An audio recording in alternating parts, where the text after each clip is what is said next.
All right. Hey, everybody. I want to welcome Oren Klaff to our show today. Oren is the author of the best-selling book called Pitch Anything. He's also, which was the best, what was it called? McGraw-Hill says it was the most important business book of 2013. It's a book that has been definitely making the rounds of kind of the entrepreneurial set for a long time. Anybody that I hang out with has definitely heard of and or read this book. He's also an investment banker. He started Intersection Capital about a decade ago and has raised, apparently, if you're to believe his hype, hundreds of millions of dollars for his investment banking. Don't believe the hype. Yeah. Don't believe the hype. Hundreds of millions of dollars. That was years ago. Okay, good. Billions. Billions. Oh, billions now. That's right. Self-described neurofinancer, neuroeconomist, and neuromarketer, which we'll definitely want to hear about. So thank you so much. I'm not supposed to thank you. I learned in my research about you. I will not be thanking you for joining us today. You're welcome for the opportunity to join our show, Oren. Good. I never say thank you or please, except sometimes I say please, but other than that, I never say it. No. So listen, I mean, as you've introduced, I wrote a book on my experiences raising capital, right? When you raise capital, it's a form of selling that I would say like climbing Mount Kilimanjaro is a form of hiking. Yeah. So the things you learn when you face down billionaires, 100 millionaires, guys who control billion-dollar funds and ask them for 10, 20, 30 million dollars, you learn some of the extremes of the human condition in the selling experience. And you get, because those are extreme environments, they're very high stakes, and the takeaways are obvious. When you make a mistake, it is you're rewarded with instant feedback. Yeah. And so it's a form of selling that's extreme. And you selling. learn a lot about selling. So, for example, Pitch Anything, which you mentioned, has been #1 on Amazon in sales and selling for years. And I'm not a classically trained salesman. I never was at Hewlett Packard or IBM or Dell or one of these sort of Fortune 500 companies that gives you lots of sales training. But what you learn when you ask people for money applies to if you're selling anything. Yeah, absolutely. And I can imagine that one of the things that you learn or that's required is to really discover the ability or the empathy to get inside of somebody else's concerns, right? Like it's hard for most of us to understand the problem of trying to figure out how to invest $400 million and what that is like, and figuring that out from the other side of the table has got to be an interesting challenge. And it's actually related to the first question I wanted to ask you, which is, I want to get back to the raising money thing, definitely. But one of the things that I found most interesting about the stuff I watched as I prepared for this interview was about framing conversations and telling stories. And we have, as you know, right? Are you an Ontraport customer? I heard you're an Ontraport customer. We are. That's awesome. So as you know, we have several thousand small businesses and enormous businesses like yourself around the world. And one of the biggest challenges that we see them struggling with is being too close to their own story. They're passionate about what they do, and they have a real hard time telling their story in a compelling way that isn't so deep in the weeds of detail that they're losing people. So, and what I saw in some of the videos and posts that you've made is a real kind of methodology and insightfulness about how to create a story and frame a conversation in a way that is draws people in and is compelling. What can you tell us about how to do that? So I see hundreds, maybe thousands of pitches over every year, and you start to see these patterns emerge of what people who are untrained in the professional ways do. Right? And they come in and they say, hey, I'm Susan, I'm John, I'm Landon, I'm Joe, I'm Tom, I'm Harry, I'm Ahmed Modinajab. That must have been an awkward day. All right. I'm from the Acme company. We have a new kind of ceramic coffee cup that is terrific. We're here today because it's the best on the market. It's insulated and keeps amazingly in winter your drinks hot, and in summer your drinks cold. How does it know? It's all in the ceramic. The magic, Smart ceramic. It's better than any other ceramic. And the founders of the company, very smart guys graduated from MIT, excellent engineers. And we're here today to tell you how you can save money using Smart ceramic. Smart ceramic. Okay, so that's basically every pitch you've ever heard goes in that route. Okay, and so if we start to tear down, that is not a story. It's actually not in a way that the mind is willing, able, capable. The mind of a buyer likes to get information. And in fact, it's pretty much backwards from how information actually gets into the human mind. Right? So you may have heard me say this before, but I didn't invent this stuff. I codified it in a nice, easy, understandable way, but I was just like, maybe many of the people listening here. I'd go to a meeting one day and I'd pitch my deal, I pitched my whatever that I was selling, and buyers would go, I love it, I can't get enough, we'll take 3, give us 7, give us 9 pallets, we'll sign up for whatever it is. And on other days, seemingly same customer, same pitch, same me, same kind of buyer, and they go, we hate you, how soon can we get you out of our office and not buy what you have? And it's like confounding, right? Same story, same demographic on buyers, same economic environment, and you got these wildly gesticulating responses, right? And it feels uncontrollable, right? There was a show, you're probably old enough, as I was The Greatest American Hero. Did you ever see that? I did, yes. Okay. So for all you young right people who have no idea what we're talking about, it's an awesome show, Greatest American Hero, is the aliens come, right? And they leave the spacesuit that the school teacher finds. And he puts on the spacesuit, and it has these, powers from this alien thing. And sometimes it can fly, sometimes he can run fast, but other times he can't fly. And so he'll try to take off, and sometimes he'll wobble through the air, but other times he tries to take off and he just falls on the ground. Hilarity ensues, right? But sales is like that, right? It's just like, we're like, I don't know what happened. They didn't bite, or they got, I went to some cognitive psychologists and I said, that's my experience at least. I do the same thing on a different day and different results. What's happening? And they said, Oren, you don't understand how information gets into the mind of a buyer. I go, no, I understand psychology, and I read Zig Ziglar, and I'm on the internet, and I know sales psychology. And they go, we don't care. See, cognitive psychologists, they don't care about psychology much. They care about how the brain actually is constructed, and how it functions, and how the chemistry of the brain works, and how information physically moves through the mind. So if you read a book like, for example, by the founder of Palm, called On Intelligence. It's about how information gets in and out of the mind. And they said, once you understand that, you'll do a lot better. I said, okay, how does the mind work? He said, well, the brain, let's talk about the brain of the buyer. The brain of the buyer, as you know from my book, has 3 really functional pieces to it. It's got the old brain, which thinks about survival. It's got the midbrain, which thinks about social situations. How do people react to each other? Right? And then it's got the neocortex. That's the smart, linguistic, capable part of the mind. And you want to be doing a deal with and selling to the neocortex. That's who writes a check. That's who goes, I believe in the ROI. That's who goes, I like this product. Right? So you want to sell to the neocortex, but you got to get access to the neocortex. So you got to get your information through the old brain, which is the crocodile brain, up into the midbrain, and then in the neocortex. So the crocodile brain thinks about safety, right? It meets you, the orange crocodile brain meets Landon, meets Susan, meets Tom, and it goes, is this something that I want to eat?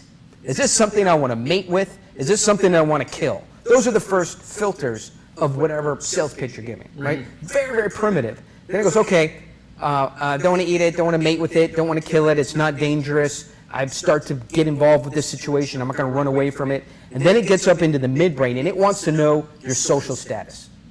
How important are you to the world I live in? Once I believe that you are a high-status individual and you can have social control over me, or social impact, or social relevance, then my neocortex comes in and goes, it's not dangerous. It is relevant to the world that I have to live in and the sandbox that I play in, and it's information that could help me. Then the takeaway is, when you skip the steps to earn your way into the attention of the neocortex, then the neocortex never engages. One last point, I know you have a million questions, but the neocortex is the most energy burning part of the human body. I mean, other than when you're running, it consumes a huge amount of, sit down and start working on some calculus, right? You get tired very quickly. Neocortex does not like to do work. So when you try and get information into the neocortex to sell something, it's pushing it back and going, I don't want any more information. I don't want to do any more problem solving. And by the way, if I've ever seen this before, don't send it back to me. That's why now you start to see some insight. If you're making a sales pitch that the neocortex of the mind of the person that you're talking to thinks they've already seen or familiar with, or they can guess the outcome, then goes, I don't want to do this work, right? And that's when it doesn't feel you're engaged. It's when the other person feels like they've already seen what it is that you're presenting or saying. Yeah, I've definitely had that experience speaking with investors and noticing their pattern recognition sort of capabilities, right? They go like, oh, okay, this is, I've got 17 seconds. Which box does this guy fit into? Oh, it's that one right there. Okay, yeah, this is the kind of thing we do, or this is the kind of thing we don't do. Done. Right? Okay, so there was the pitch about the ceramics. You told us how to do it wrong. You told us the pathway through the brain. So how does it sound when you're doing it right? Yeah, so I don't know. I mean, I just pick up this random object. I think when it's doing it right, you introduce an idea to the other person, and that gets this old crocodile brain calmed down, right? And you get ideas are maybe I could explain it this way. Like, have you ever listened to NPR? Yes. Right.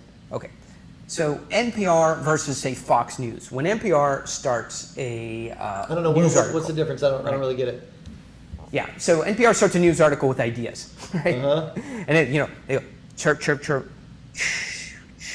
We're in the Okavango swamp, where the giant alligator spends its life. And on the skin of the alligator lives the mosquito, and the mosquito does not get enough oxygen, then it strays from the swamp and finds new places to nest its young. And this is why the villagers in Donkadaga are not able to find food, because of the three-eyed alligator in the giant canal of the river. Yeah. Now you go to Fox News and go, African villages need rice immediately from UNICEF helicopter lift. Right? Yeah. One is ideas to let you like begin to be familiar with the territory and the idea, the space that you're moving into, and one is a blast of information or features and benefits. So if I was to start with this, today, life is so hectic. There are very few moments to ourselves in which we can enjoy a moment of peace. One of those moments is the first few sips of coffee, right? That, for many of us, begins our day and either sets us on a course of satisfaction, hope, a goal attainment, and relationships with humans, or sets us off as irritable, frustrated, and unable to manage the relationships around us, right? The importance of that one singular moment today sets the human race moving in one direction or another. Yeah. It's an idea. Yeah, billions of dollars of energy are wasted every day by that first cold sip of coffee. So it's the importance of having fresh food prepared correctly at the beginning of the day to start us off cannot be understated. But it's a problem. Yeah. Right?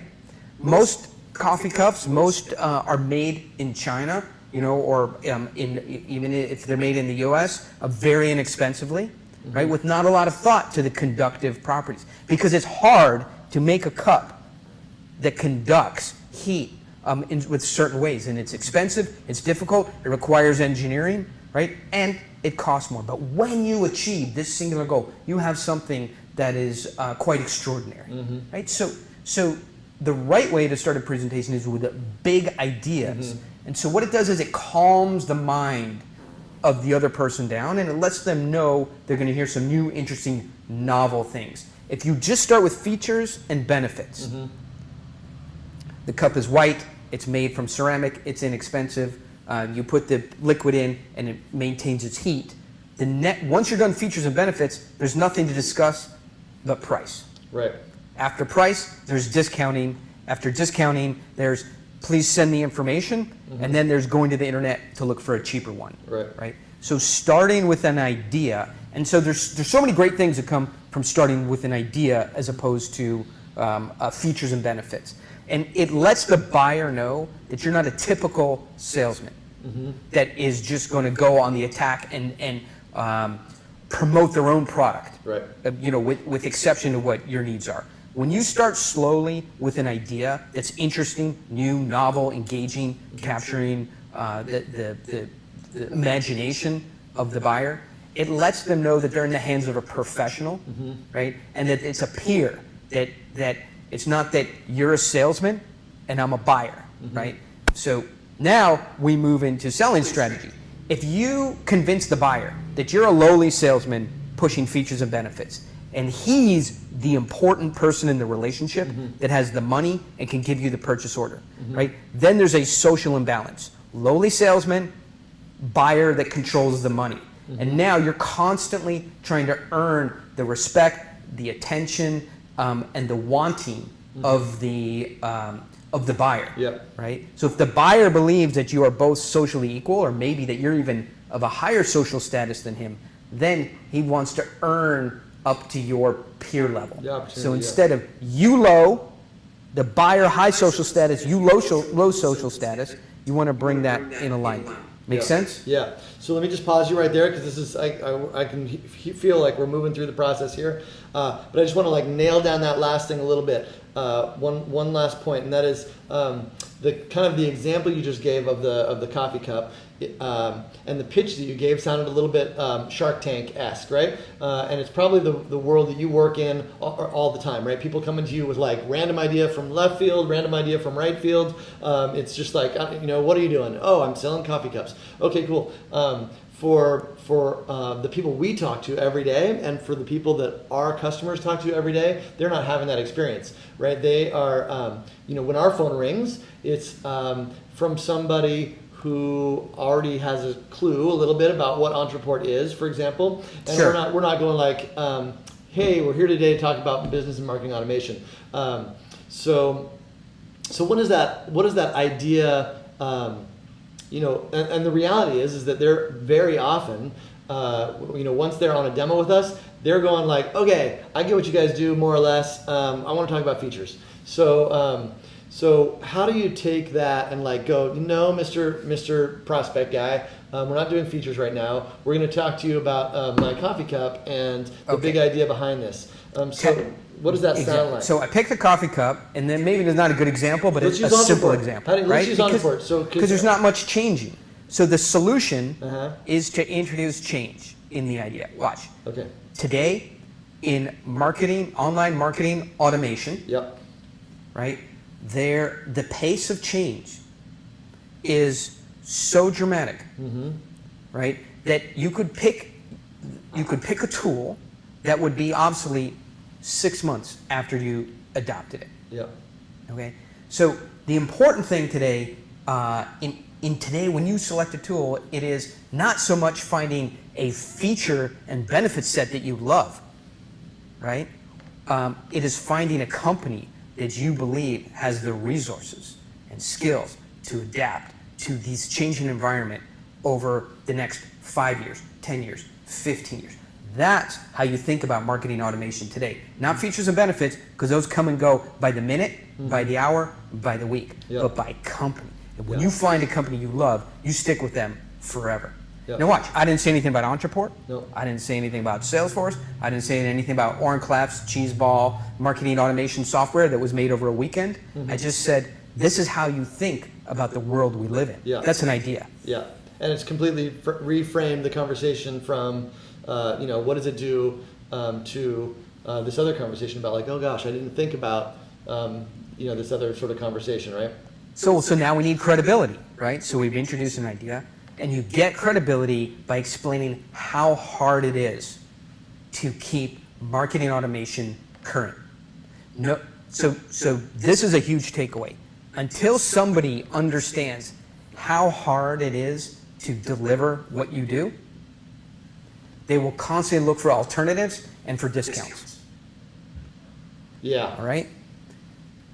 If somebody believes, let me say it the other way, if somebody believes that what you do or the product that you make is easy to make and the service is easy to provide, right, they will continue to look for other less expensive providers. Yeah. Once they understand how difficult it is to produce what you do, then they'll be bought in on the idea that you're the right person to work with. So let's try and make that concrete. Yeah. Right? So today, marketing automation changes hourly, daily, weekly. So what I think is, until somebody fully appreciates how difficult it is to deliver the service and product that you have, they will look for cheaper alternatives and continue to shop you until they're convinced that they're getting the cheapest possible price.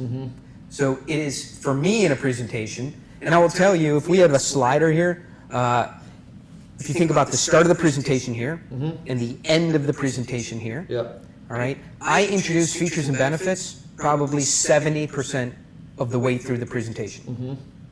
All right, and I successfully raised hundreds of millions of dollars with this, sales or presentation approach. Yeah. When you, and we'll get back to the point you made, but when you start the presentation with features, hey, we have a sales automation software package that delivers, speed, integration, funnel management, etc. You can make more money, manage your network in less time, and get more revenue out of your funnel benefits. Yeah. Right. The next question is, how much is it? Right? Right. You can't lie to people. You have to tell them, well, there's different pricing schemes. Okay, but in general, how much is it? And it's whatever it is. Right. Great. Thank you. Send me information. I now got to go price you. Right. That is the sales schema that nearly everybody I know gets themselves involved with. Yep. Right? And so it's a beta trap. You're stepping in. I've seen the enemy, and he is I. Yeah. Right? You are your own worst enemy when you create this eventuality. So we talked about doing something different. Hey, listen. Today, marketing automation. First of all, there's two kinds of companies, right? One that is adapting leading edge marketing automation, and others that don't.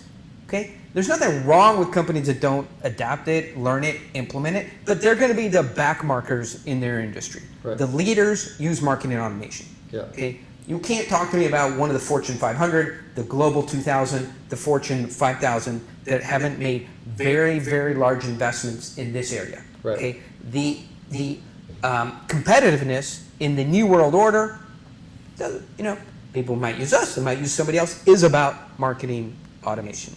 That is the singular, not whether you use Bitcoin, not whether you have consultants or W-2 or what HR package you have, or where you have Zenefits or Zoom Info or Zoom Legal or whatever. That's subordinate to success. Right. The number one determinant, is a company going to be a market leader in the New World Order over the next 10 years, is their ability to manage, adapt, and control marketing automation.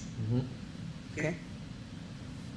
So lots of marketing automation companies out there, right?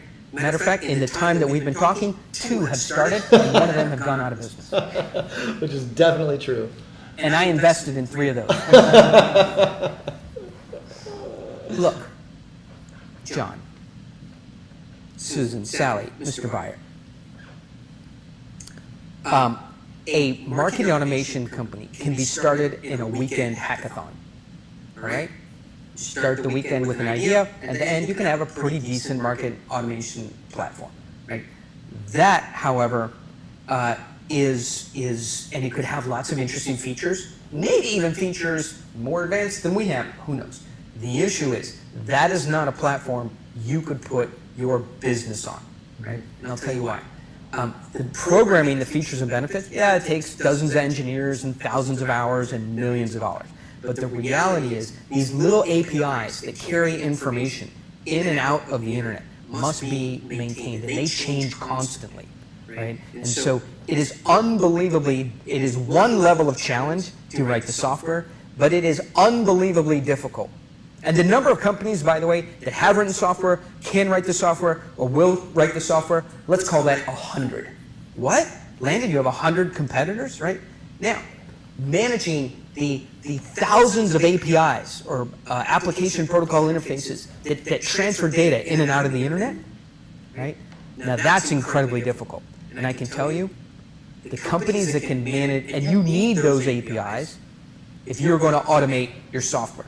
They have to talk to FedEx, they have to talk to UPS, they have to talk to Salesforce, they have to talk to your warehouse, they have to talk to Amazon, they have to talk to each other, they have to talk to your software, they have to talk to the transformers on the dark side of the moon. These APIs have to talk to everybody. Yep. The number of companies that can manage that kind of day-to-day change and has the money to put into it isn't 100, it's not 50, it's not 20, it's 3. Right? So what I've done is I've taken the whole marketing automation, by the way, I don't know your field at all, right? But I've taken the whole marketing automation industry, right? And your some 100-odd competitors and framed them down to 3. Now I only have to fight 3 guys instead of everybody, right? And now the next part of my pitch would be to spread some big differentiation between us and you pick your 3 competitors. So now we're talking about framing, right? So I wouldn't pick, you pick some good enemies. I would pick IBM, right? I would pick you. Who else would be a third competitor? Salesforce, sure. Salesforce, right? I can tell you right now, right? There's 3 companies that do this at the level that we do it. It's incredibly difficult, right? It's hundreds of engineers grinding away 24 hours a day, right? If one of them takes a coffee break that is too long, systems stop. Everything stops, Everything stops. So I can tell you, so that explains how difficult it is to do, and it starts framing out the competition. Now, the great thing, what a great salesperson will do is not say, we're the best, we're the only ones you can choose, right? Is offer up alternatives, right? We are not for everybody. There's other, in fact, IBM does as good a job of marketing automation as anyone.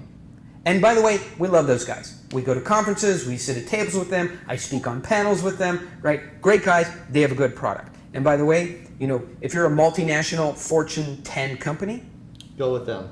That is a good option, right? It's a good option because they'll take your money, right? It's a good place to use $15 million, right? Your board will be happy. We got a $15 million marketing automation package from IBM, and the chess making machine we get 10 minutes a day to play chess with, right?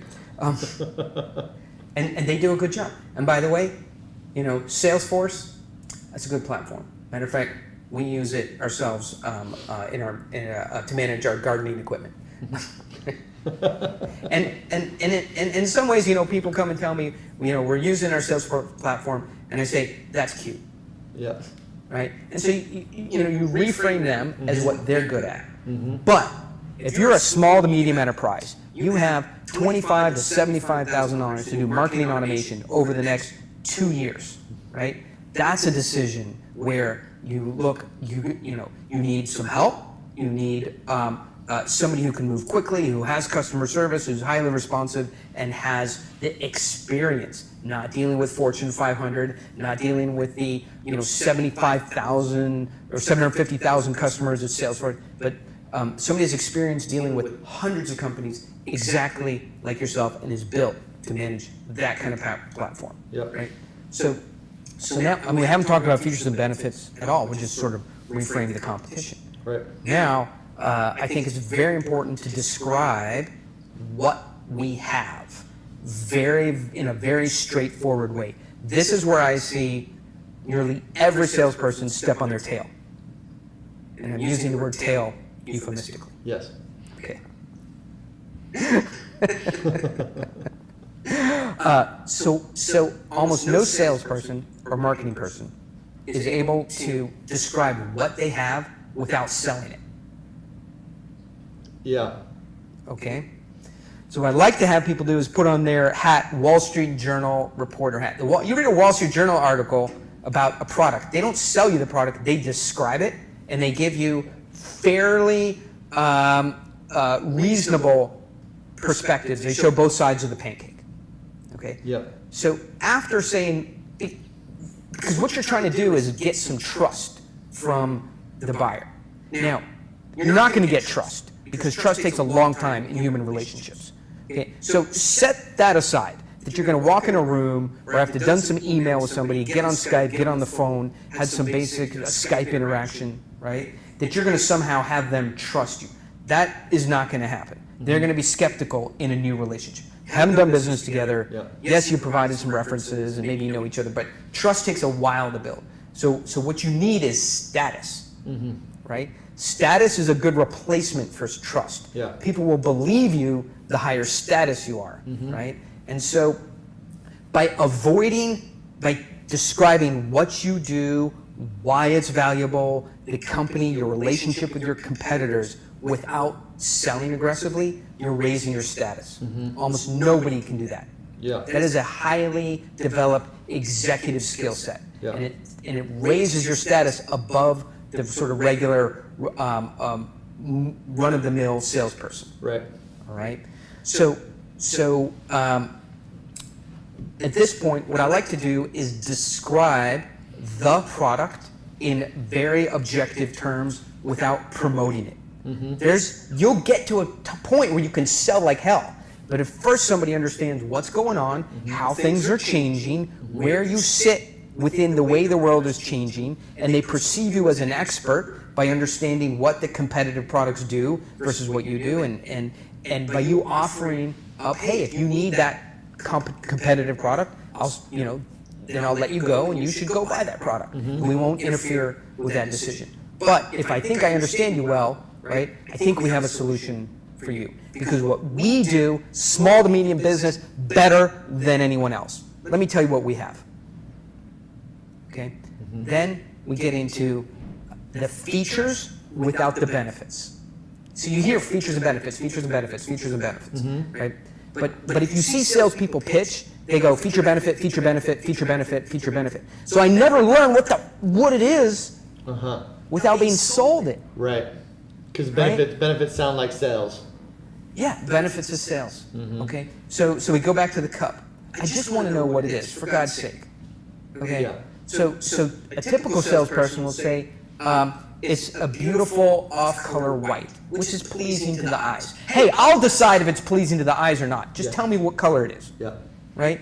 It contains 16 ounces of liquid, which allows you to put in more than the average 2 cups of coffee to the 1 of a typical cup, right? That means you'll enjoy what your coffee longer. I'll decide what coffee I enjoy or don't enjoy. Just tell me how much liquid it holds, right? So the way I would do it, off-white, hefty ceramic, got a Starbucks logo on the front, approved by the Coffee Growers Organization, stamped on the bottom, holds 16 ounces of liquid, holds a tight lid, either plastic or cork, non-toxic, BPA, non-BPA, and maintains the heat of coffee for over 2 hours if you apply the lid correctly. And if you put cool liquids in it, it will hold the coolness for up to an hour. That's what it is. Yeah. Okay? Pause. Now the buyer knows that you are able to give factual information without promoting it. Once they know what it is, right, you can tell them a little bit about how it works. Now we're about 70% of the sales presentation. We can sell, all right, because we've raised our status. We've introduced ideas. We've shown that we're not promoting with every single word out of our mouth. That we're able to give factual information. Right, that we're an executive, not a lowly salesperson, that we're a peer. Our status has been raising the whole time. Now we can use the status that we've earned to sell. And so do you feel like, I got a couple questions. So do you feel we'll go back to your questions. Sorry, I ran away with it. But, it's killer. Does this make sense? It's amazing, yeah. I don't want to stop you, and I hope that our listeners can translate this to their own businesses. The status thing. So we got through the lizard brain, or the crocodile. What is it you call it? The crocodile brain. Crocodile brain. Yeah. And now we're into the status situation, right? And so do you feel like that simply by not selling, by having that kind of consultative approach, is enough to raise your status in that kind of conversation? Yeah. Cass, can I have a whistle? Need to blow a timeout whistle. Okay. Consultative. You hate it. I may have put too many T's in there, but I think we all know what I'm trying to say. Yeah. I have a huge problem with this, because when people hear consultative selling, they sort of like that spin selling, right? It's about asking questions. So how often, have you upgraded your marketing automation software, in the last 3 years? Yep. What kind of computer systems do you use? How many employees do you have?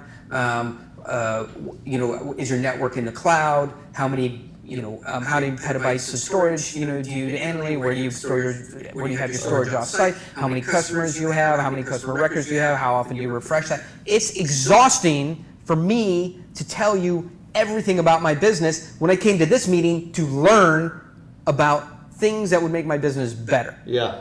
So nobody likes to come to a meeting to hear things they already know about. So if I come to a meeting and have to hear myself talk about my business, right? It's not where I want to be spending my time. Yeah. I want to come to a meeting to learn about new things in information technology, meet new and interesting people who see lots of situations that I could learn from, to get insights about the way businesses are run today, and learn about what I might need or how good what I have already is. Yep. New perspective. I don't come to a meeting to hear myself talk about my business. That is tremendously boring. So when you enter this consultative selling, I think we see a lot of deals blow up because people just very simply in their mind, buyers go, I came to this meeting to learn things, not to tell you all the facts you need to sell me something. Right. Right. So, Claire, we need to ask questions at some point. Yeah. All right. But I think the job of the salesperson is to do some cold reads, right? Which is in essence to let the buyer know they have some basic understanding of the business. So if I was to do consultative selling, I would do it more like this.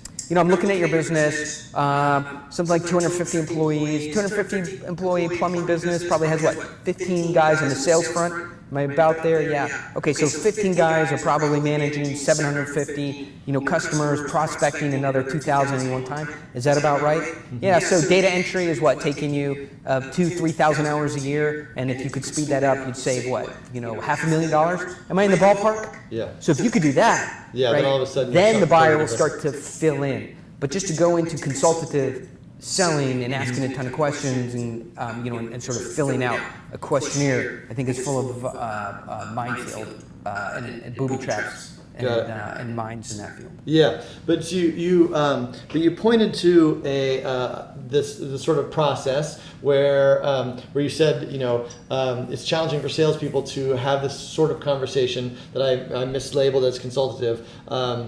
That is, kind of like more of an executive level conversation, where there's less sort of attachment to the outcome, right? And just by having less, because for example, I can relate to that, right? Because if I don't actually get on the phone and sell Ontraport anymore, right? I haven't done that for years. But if I did, I would have I want to help people, but I have very little attachment to that particular sale, right? I'm gonna just tell this guy like it is and tell him how we can help him, and it's going to be really easy for me to feel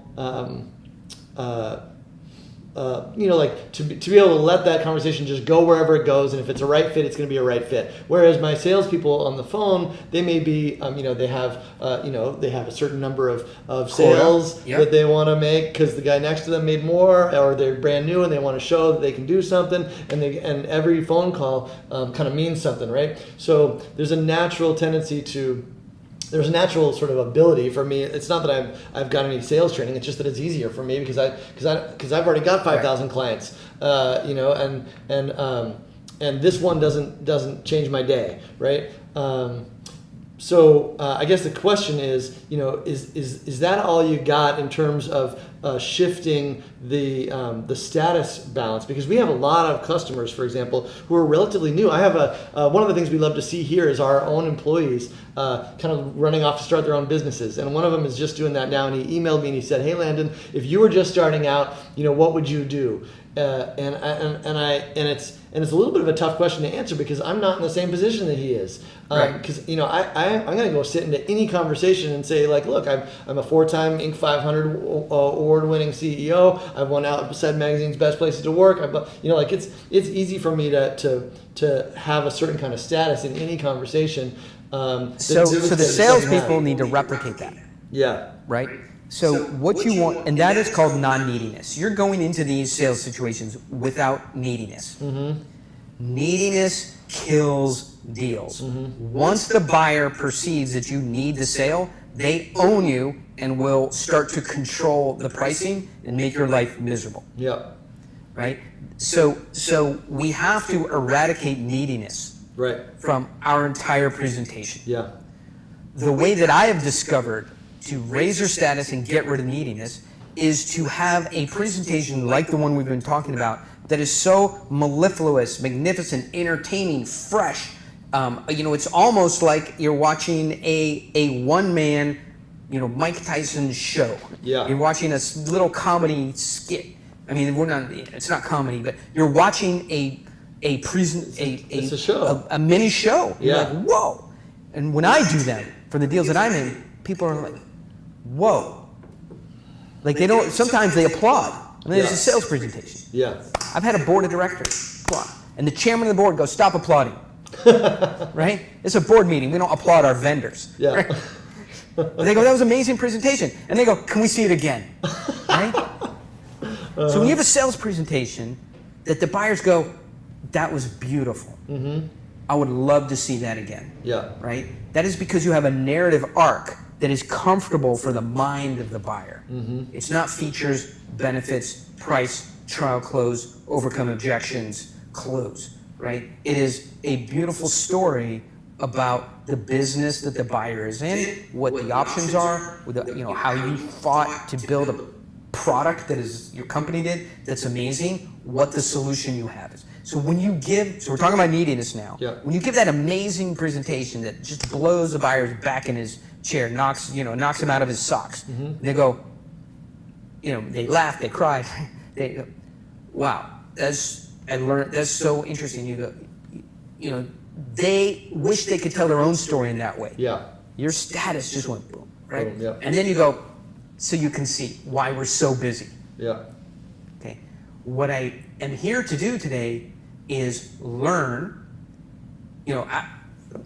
We're so busy, sort of the phone's ringing, everybody wants my time. I'd like to learn a little bit about you as a customer and if it makes sense for us to work together. And right now, I don't know. If you handed me a check, or send me a PayPal or signed up, I'd rip it up, send it back. I don't know enough about you. And in your case, Landon, you could just go to the homepage and sign up and try it. But if you want me, right? And each salesperson should have something they're great at. But I was at the University of Pennsylvania. I did 4 years of sales psychology. I know more about Ontraport than probably anybody else alive other than Landon, right? And if you want time with me, I have to learn more about you and decide if you're a good place to spend my time. Because I have to be choosy about who I pick to work with. Okay? Because when I pick that person, they get a tremendous amount of benefit, and I need to learn more about what you're doing, your business, what your implementation looks like, what your philosophy is on sales automation, what you've tried, what your commitment is, where your budget is, before I know if I would choose to work with you. And that's when you get control of the sale instead of being controlled. Yeah. Okay, great. And then so you talk about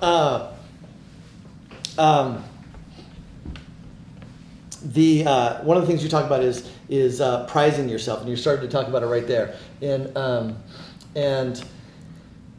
So that's the queen to king checkmate part of prizing, right? But prizing should start at the very first. We did it a little bit playfully when this call started, right? So prizing refers to who in the relationship is the prize, right? Typical salesperson says, well, the money that the buyer can give me is the prize that I have to win. All right? A sophisticated professional salesperson says the buyer has to earn my time and my willingness to work with him, and he has to communicate to me that he'll give me high margin and be an easy customer. Yeah.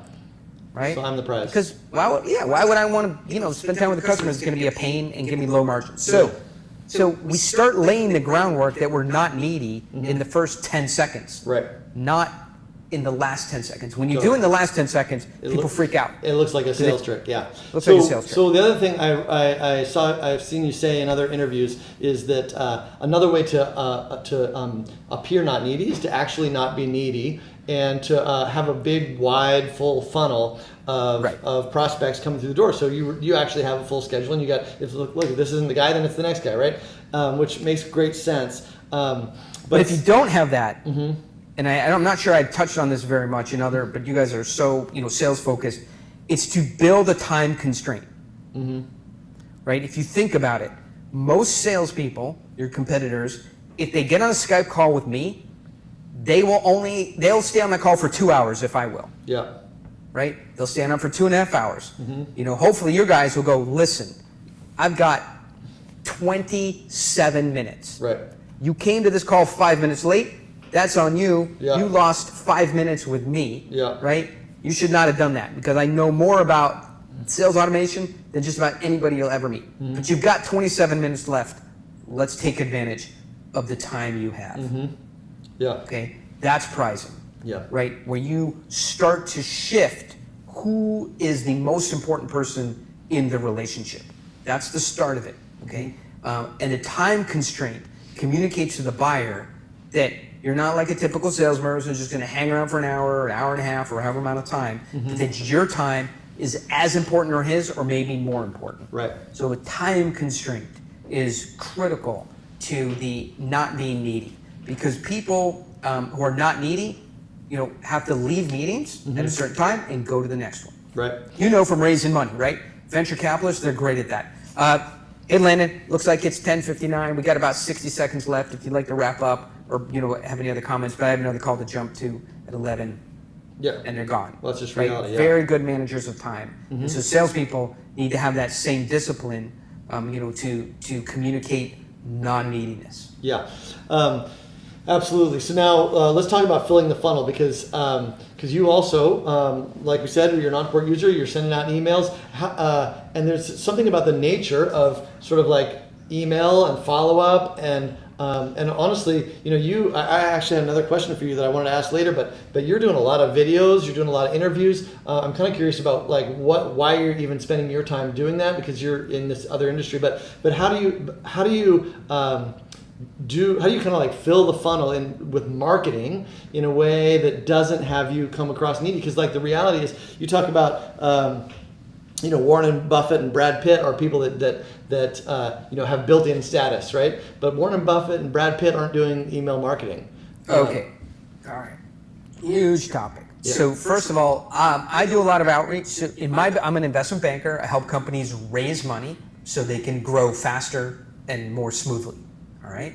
And so the way you meet people in investment banking is you go to conferences. Yeah. You do cold calling, you do call green sheets and all that kind of thing. And I don't like doing any of that. Yeah. Right. So I do media, so people hear about me. They go, I met this cool guy Oren on a video. I saw one of his emails. Our company's thinking about selling itself or raising money. Let's call him. So that's why I do it. Yeah. All right.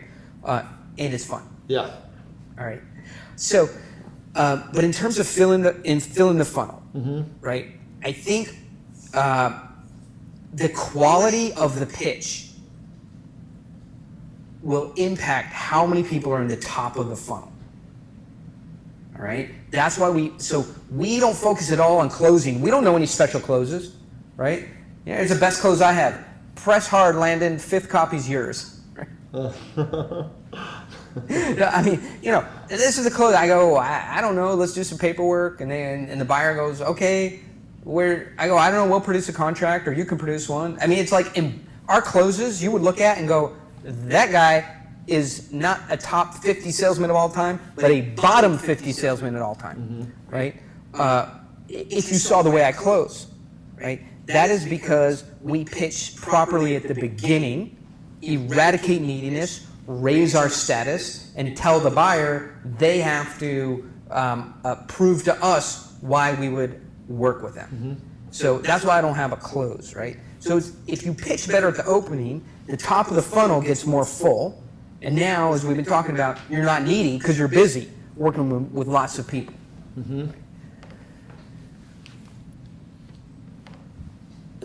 I feel like the pitch or the sales premise or the intro to your product, whatever it is, should be one that other people want to talk about and spread through the market by making themselves look good.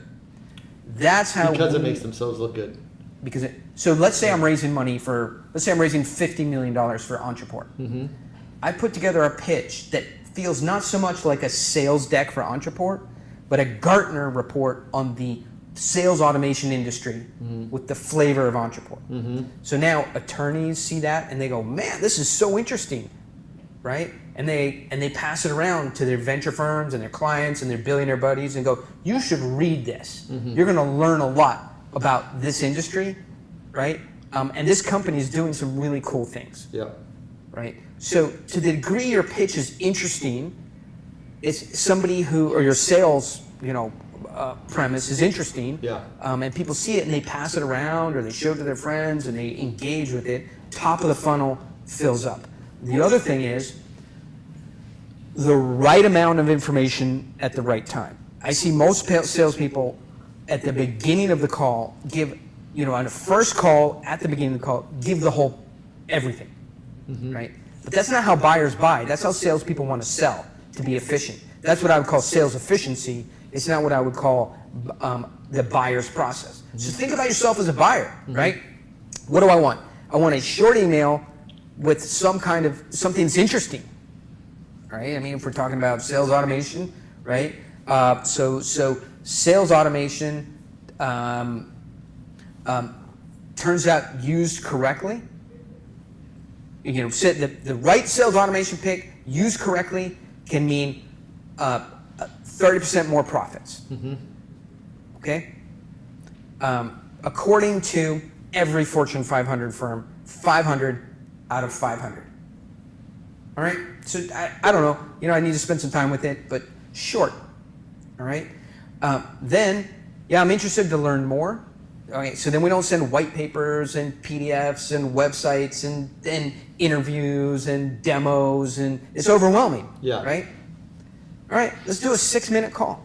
A little bit of what we talked about here. Hey, today that's the singular thing that will determine the success of a company, either make them a front runner or a back runner in their market. Nice and easy to understand. Super hard to deliver sales automation software, and so you got to pick the right vendor because it's not just features, it's it's some of the other technology things. You got to pick a company that's going to be around for 15 years, otherwise you're hosed. Right. So like a short pitch, and then the buyer will say, "Interesting. Send me something." Right.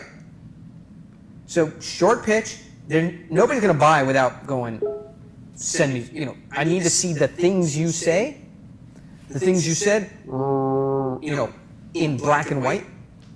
So I can, it's easy to say things. I would like to see them written down. So I can pass it around to my coworkers. So then you got to send them something that captures what you said.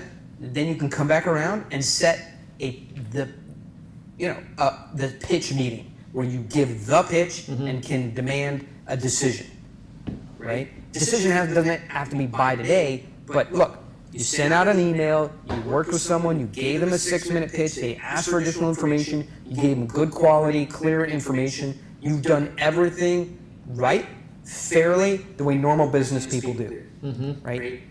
And you've given it, now you go to the pitch, you give a great presentation, right? It's been an awesome experience, honest, authentic, truthful, fun, new, novel, interesting, fast-moving, credible, all these great things. You can now say, look, I've done what I can, right? I got to choose how to spend my time. Where are we? Okay?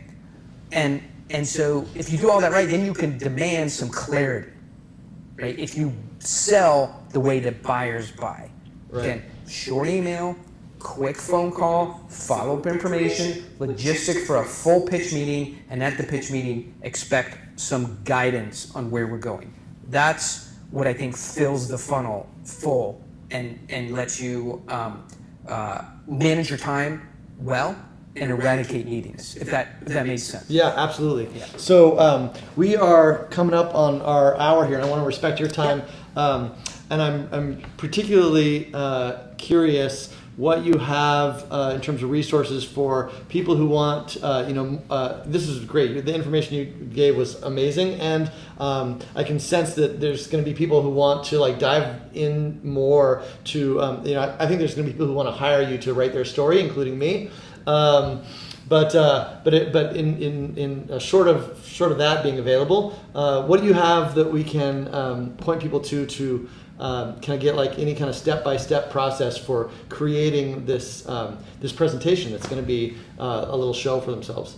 Yeah, sure. So for $99, Landon and I will come to your house. We'll fly there. Awesome. We'll spend 4 hours. We'll write your story. We'll install Ontraport on. Am I correct, Cassandra? Yes. We'll bring a MacBook Pro and leave an engineering staff there, and that's for a one-time price of $99. And that's Sold.